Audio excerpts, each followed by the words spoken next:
Hey guys, we finally made it. Well, we didn't really make it. We're at our first official stop at a friend's place here in Ontario. We started on the west coast. Well, not quite the west coast, the middle of British Columbia. We drove through the mountains. You know Canada, right? You know how the North America is. You have the Pacific Ocean plate is pushing itself and smashing against the west coast of North America and is being subducted under the North American plate. And that smashing into the west coast of North America has caused the west coast to crumble and thrust and fold and create the Rocky Mountains, which we love.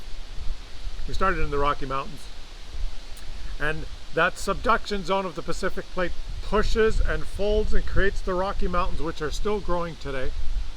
And it causes the North American plate, because it's being pushed from one side, to be squeezed and sag. And the provinces of Alberta and Saskatchewan, the North American plate has sagged and sediment has washed off the Rocky Mountains and filled in that western basin, which extends all the way down into the central and southern United States over millions of years, and in some places can have over 3 to 4 kilometers of sediment under the province of Alberta and Saskatchewan and southern into the United States. And many of those different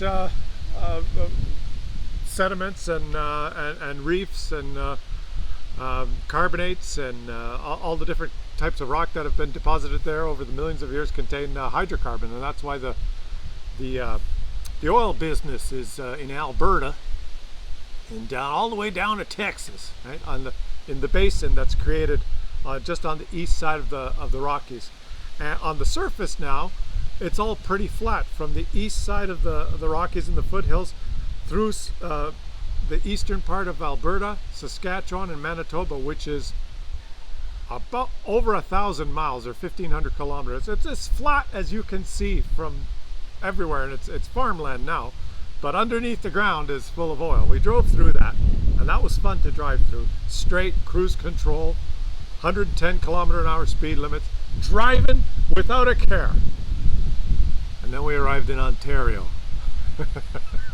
And what happens is you got the Rocky Mountains and the sagging sediment filled portion of Alberta, Saskatchewan, and Manitoba, and as you go further and further east, the bedrock, the Precambrian shield, which is the bottom, where all the sediments sit on top, gets shallower and shallower and shallower as you get to just about the border of Manitoba and Ontario. It starts to make its way to the surface. There's less and less sediment on top of it, and you get to Ontario and you have exposed beautiful rock, granite, the Canadian Shield. We call it the Canadian Shield, but it's basically basement rock. And so this whole area of Ontario is littered with thousands and thousands of lakes that were created as when glaciers covered the area and then receded and scoured different types of topography into the Canadian Shield, forming highs and lows and holes which filled with water. There's lakes everywhere, and they're all rocky shores. It's beautiful. Ontario is beautiful. The only problem with Ontario is the people. Like, holy shit, what culture shock, man. Okay, I'm gonna share something personal with you, okay? Drove for 2 days. Now, when you drive for 10 hours a day and you munch on some snacks and you have some weird stuff to eat, weird stuff like not your normal diet, you tend to get, how shall we say it, plugged. So plugged for a couple of days. And I've been off coffee, right, guys? You guys know that I stopped coffee. And I thought on the third day in the morning, I stopped at good old Tim Hortons, a Canadian coffee place, and ordered myself a small dark roast with 2 sugars and a muffin. Okay, so then get back in the car and let's just drive. I munched on my muffin and I sipped on my coffee, and it took about 3 minutes.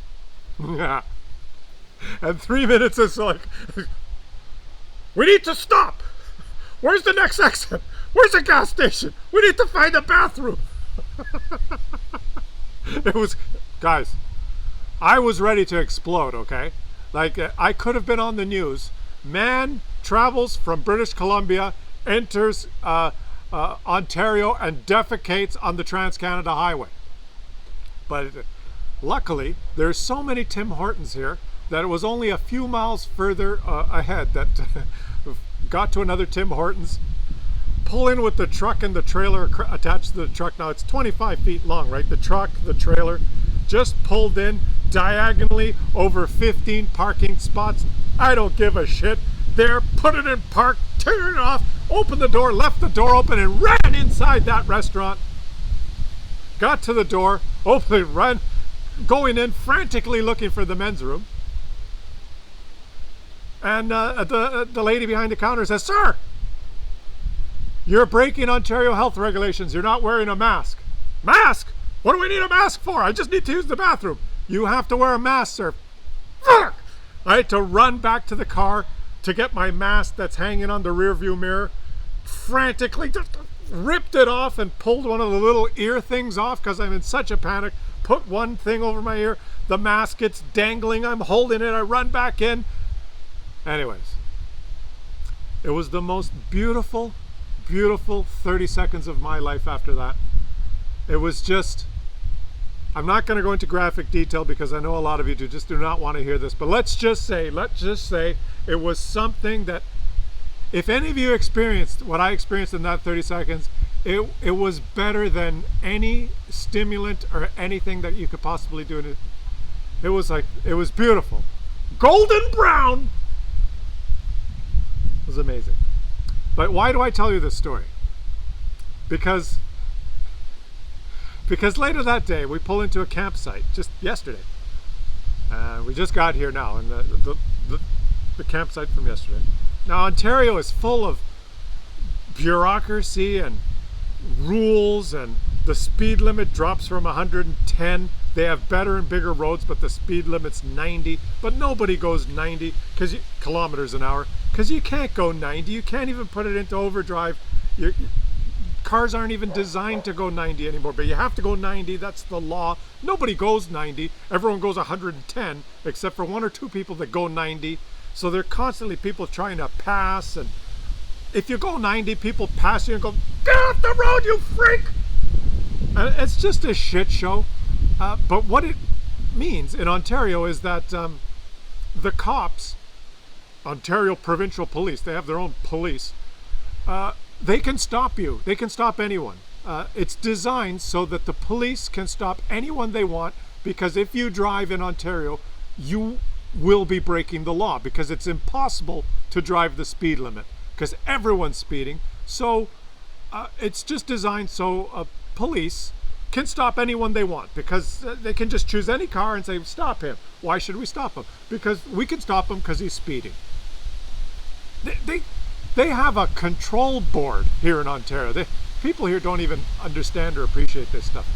They're not allowed to buy alcohol. They have to go to a place called the Liquor Control Board of Ontario, where they are allowed to purchase certain types of alcohol.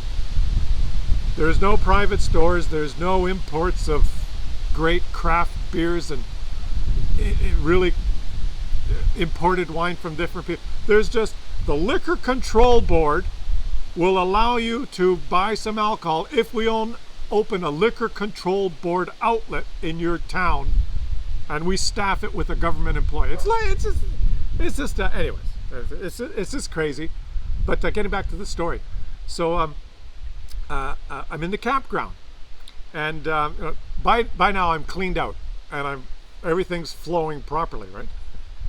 But I'm in the campground and it's late, gonna go to bed, and I thought, well, I'll go take one more leak and a crap before I go to bed. Why are you making a video talking about crapping? Because it's a funny story. So I'm heading to I'm in a campground, and there's outhouses, and I'm walking towards the outhouse, and one of the park rangers, park staff, a nice young girl, is walking by. It's about 9:30 at night. Just gonna go brush my teeth, have a leak, go to bed. And I say, hi, how are you? And she goes, oh, hi, how are you? I hope you're having a great time. I'm having a great time. And I'm walking towards the outhouse. And just as I walk up there, I'm ready to reach for the door. And she goes, excuse me, sir, what are you doing? And I'm going to have a dump and maybe brush my teeth and then go to bed. And she looks at me and she says, well, you do realize that the restrooms are considered indoor amenities in Ontario, and the regulation is you must be masked when you are in an indoor amenity. I go, well, I'm making a joke and I'm trying to make light of it because I'm a Westerner and we're just a little bit more chill with the rules. I said, really, I need to wear a mask? Are you actually going to come in there and check that while I'm pinching off a loaf, I've got the mask on? You should be wearing a mask if you come in there. And she doesn't laugh, doesn't think it's a joke, looks at me and says, according to the park rules, if anyone is viewed entering or exiting the outhouses unmasked, we will ask you to leave. It's an outhouse. I would be the only guy in there. I said, that's the rule. And I realized I couldn't kid around. I couldn't, just make a joke because it's just so uptight, so petrified by bureaucracy and rules here. It's insane. It's just absolutely insane here. If you live here, you just get used to it. You become a numb type sheep person. But when you come here for the first time, you just, after being semi-free out west, it's shocking. And I know there's rules and there's things, but the amount of rules here, the amount of things, just trying to go to the store to buy a battery for the little pop-up tent that you saw, the pop-up trailer that you saw in the previous video. It doesn't have a battery or anything. It was just, but I'll get a battery so that we can use the lights.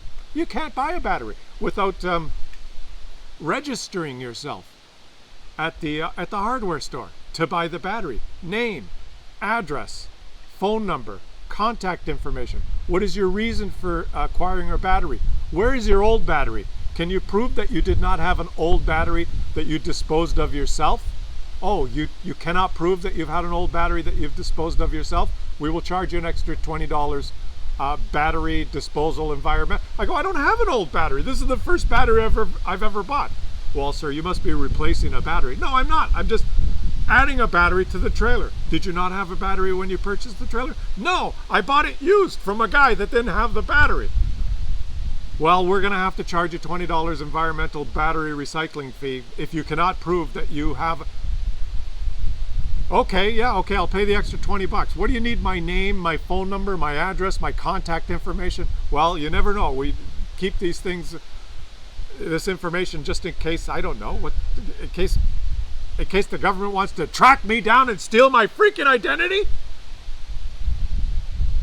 But anyways, I digress. It's been a shit show. The moral of the story. So here we are. This is the first stop. We're staying at a friend's place for a couple of days. Beautiful. I visited the parents this morning. We're going to go back tomorrow. Mom and Dad, they're doing great. I have to buy Mom a new iPad because just there, I sent her the couple of videos that I made along the way. And I said, hey, Ma, did you watch the videos of the trip so far? Coming across Canada to visit you? And she goes, no, I couldn't. I go, what do you mean you couldn't? She goes, YouTube's is gone on the iPad. What do you mean it's gone? I press it and nothing happens. And what's happened is the iPad is now old and the software is not updated, so the new app doesn't run because it's an 8-year-old iPad, which I bought her 8 years ago. So most of the functionality, it no longer works because Apple wants to steal our money. And they want me to buy her a new one, so I'm going to buy her a new one. She said, well, she doesn't want me to buy a new one. She says she'll just keep using this one. It's okay. It's just YouTube, the apps, the games, iMessage, and FaceTime don't work. But other than that, it's fine. Oh, and Google. She lost the Google app. So I'm buying her a new iPad. That's what's on the agenda tomorrow. I'm going to buy a new iPad. I'll probably have to give a blood sample and a DNA test while I'm masked at the Apple store here and have my temperature taken in Ontario because you never know. But anyways, I thought I'd share that with you. I will be sharing more videos of the great trip. We're going to be camping now. We're going after some visiting with the parents, mom and dad, and doing a few things for them. Going to be heading up the Bruce Peninsula, which is the point that juts into the middle of Lake Huron and divides Lake Huron into basically not a half, but main Lake Huron, then there's this Bruce Peninsula, and then Georgian Bay. And it's an area where many ships in the past have run aground and sank, because it's a point of land that juts right into the middle of this very deep lake. Lots of diving. Tobermory's up there where people dive on shipwrecks. I'm going to snorkel in the water. I'm going to ride my my bike, my mountain bike. I'm going to hike. I'm going to make videos and share them with you. I think I need to go to the bathroom. I was going to end the video by pretending that I needed to go to the bathroom and run off like a lunatic. To tie it all together, you know, like I like to tie it all together. But I hope you guys have a great day. I'm still on the road. I'll still be posting the Adventures of Klaus Kellerman video. We're going to keep going for the whole trip, okay, guys? The other thing about Ontario is there's nowhere to upload videos, because it's like an ancient communist country. They don't have internet anywhere here. If it says, if like a coffee shop or restaurant says a free internet, what they mean is no internet. It doesn't work. The free internet doesn't work. You can try and log on, but nothing will happen. It's free. That's what it means here. So I haven't been able to upload regularly because it's just a shit show. Beautiful province though, beautiful province. Nice lakes. It's just the people. It's not even the people. It's the few old white, you know, the old white guys with gray hair, the politicians that have just created a bureaucratic nightmare here. But I'm going to enjoy myself as best I can, and I will catch you guys on the next one.